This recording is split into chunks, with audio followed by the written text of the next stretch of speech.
Para pala sa ulam namin sa hapunan at babaunin namin sa outing, nagluto ako ng adobong manok with egg. Luto din ako ng sinigang na baka, tapos etong sandwich naman ibabaunin namin sa sasakyan. Dahil nga malapit na ang pasukan ng mga bata, kaya naman eto napagdesisyonan nga naming mag-outing. Nakapamili na pala kami ng lulutuin namin katulad ng baka, manok, pati na nga rin netong itlog.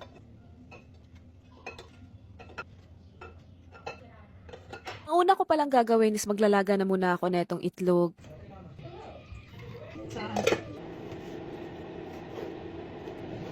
Habang nakasalang naman yung itlog, mag-i-start na nga rin ako maghiwa ng mga ingredients.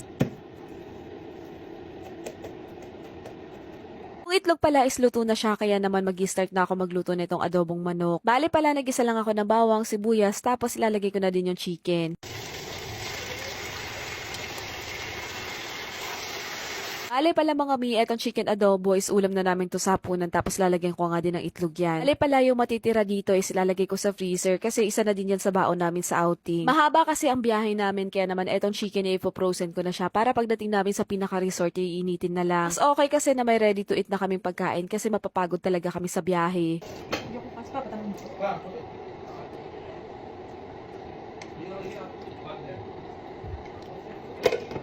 Ay, siya guys!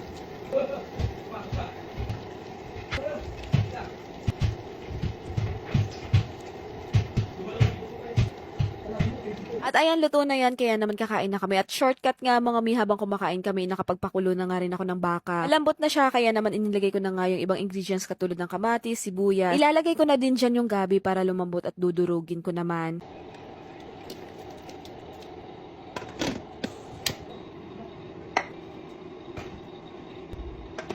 Nilagay ko na pala sa lagayan etong chicken, tapos ilalagay ko na yan sa freezer.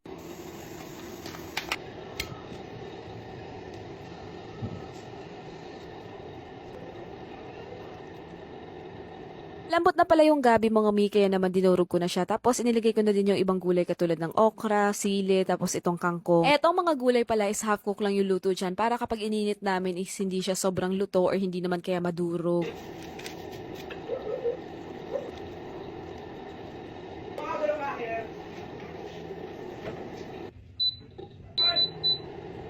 Etong sandwich naman na gagawin ko mga mi is pagkain namin to sa sasakyan. Eto na yung magiging ready to eat, lalo na nga kapag nagutom yung mga bata sa sasakyan.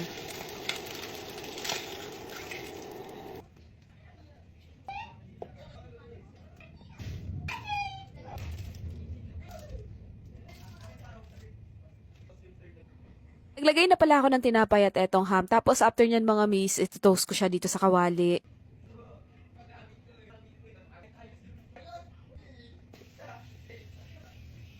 Alam niyo ba mga mi, mas okay talaga para sa akin na may baon kaming ganito lagi sa biyahe. Kasi alam naman natin kapag mga kids talaga ang kasama natin sa biyahe, igutumin talaga sila. Tapos malaki na din yung matitipid mo kasi maiiwasan na natin bumili sa stopover ng pagkain.